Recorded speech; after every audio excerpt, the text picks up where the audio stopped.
تشوفيها كده تقولي صعبة جدًا، بس هي في منتهى السهولة، والطعم كمان منتهى الجمال، بجد تستاهل التجربة. النهارده هنعمل الكيكة الجوز الهند البرازيلية، أو كيكة الغيمة، أو كيكة السحاب، أو كيكة بياض التلج، بيسموها زي ما يسموها، بس هي اسمها كيكة جوز الهند البرازيلية، طالعة ترند اليومين دول وطريقتها حلوة وسهلة جدًا، نصها مصري وتركاية بس بسيطة خلّتها برازيلية. يالّا نسمي الله ونصلي على رسول الله، ندخل نشوف الطريقة.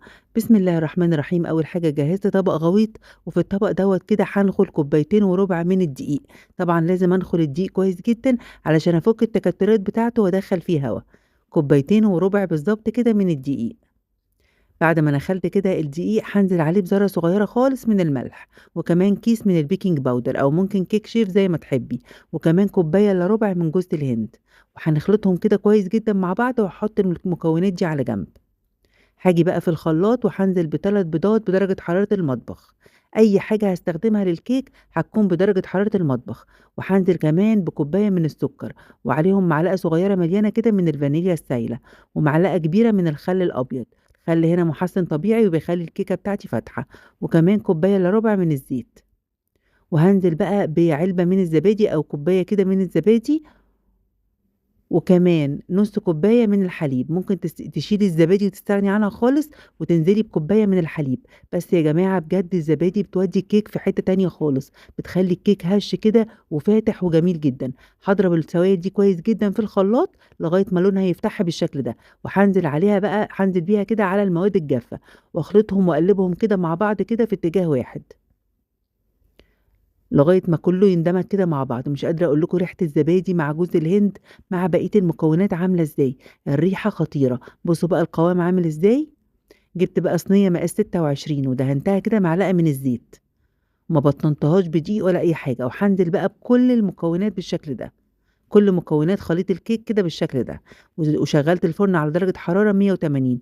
دخلت الفرن كده حوالي 40 دقيقة. طبعًا باختبرها الأول كده بخل الشيش طاووق، ولو الخلة طلعت نضيفة يبقى الكيكة استوت معايا وزي الفل.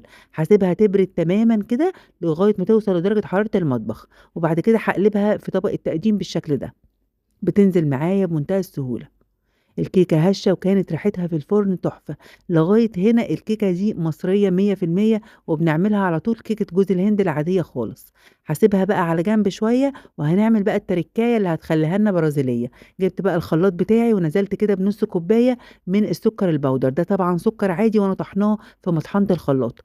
وبالضبط نص كوباية تانية من الحليب البودر، يعني نص كوباية من السكر البودر، نص كوباية من الحليب البودر، ومعلقة من الزبدة، وربع كوباية من المَيّة السخنة المغلية، ربع كوباية بس. وهاضربهم كويس جدًا في الخلاط. طبعًا الزبدة دي كانت بدرجة حرارة المطبخ. بُصّوا بقى القوام عامل إزاي. إيه اللي أنا عملته ده، ده الحليب المُكثّف، الحليب المُحلى المُكثّف اللي بيتباع غالي جدًا برّه، هي دي طريقته. كمية السكر هي كمية الحليب البودر، ومعلقة من الزبدة، ومَيّة دافية، طب مَيّة سخنة مغلية. طبعًا المَيّة أنا نزلت بربع كوباية عشان أنا استخدمت نُص كوباية من الحليب البودر ونُص كوباية من السكر البودرة.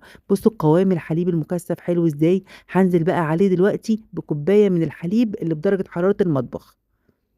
هاخفّفه كده وأقلّبه كويس جدًا مع الحليب.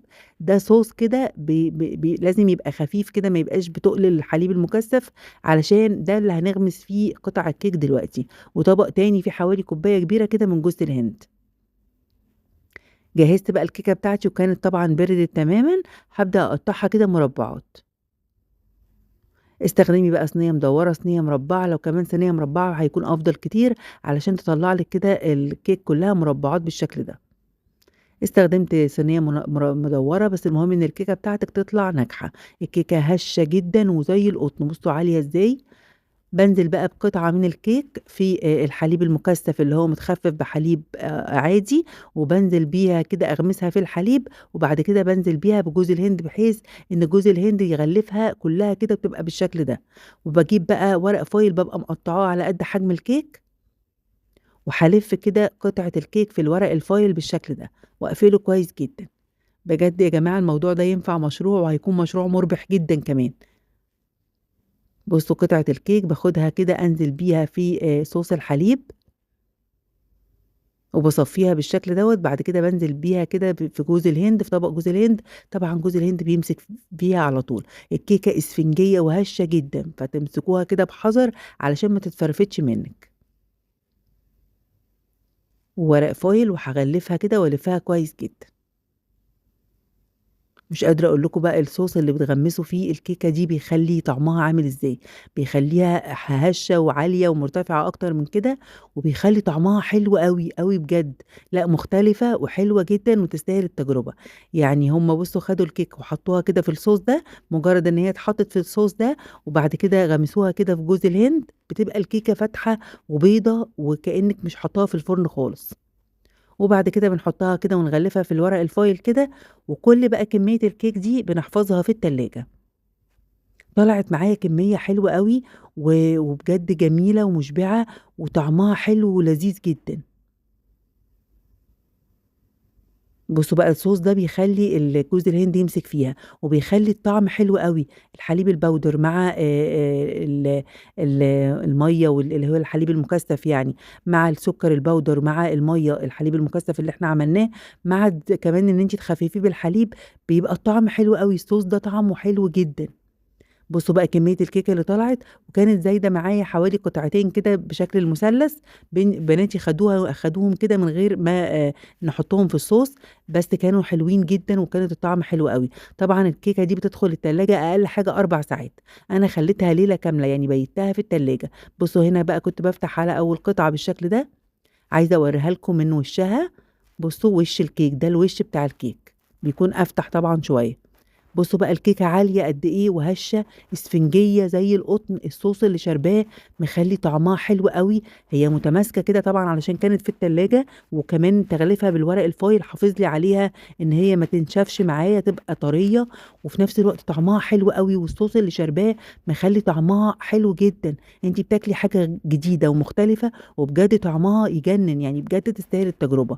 جربوها يا حبايبي هتعجبكم وهتعجب ولادكم جدًا كمان. ولو غلفتوها بالشكل ده واديتوها لولادكم في المدرسة في الlunch box كده بجد أحلى من أي كيكة هيشتروها، ومشبعة جدًا كده وشكلها تحفة. بُصّوا هنا كنت بافتح لكم قطعة كمان، بُصّوا فاتحة إزاي، كيكة البرازيلية، كيكة جوز الهند البرازيلية أو كيكة الغيمة، بجد يا جماعة تحفة جدًا وطريقتها حلوة أوي. أتمنى يكون الفيديو والوصفة والطريقة عجبوكم. ما تنسوش يا حبايبي لايك كتير للفيديو عشان الفيديو يوصل لأكبر عدد، وتعليق حلو منكم، تعليقكم بيفرحني جدًا، وشير كتير جدًا للأصدقاء عشان الناس تشوف الوصفة وتجربها. وما تنسونيش بقى في دعوة حلوة ودوسي على كلمة متابعة ولايك للصفحة عشان يوصل لكم كل فيديو كل جديد بانزّله. أترككم في رعاية الله، والسلام عليكم ورحمة الله وبركاته.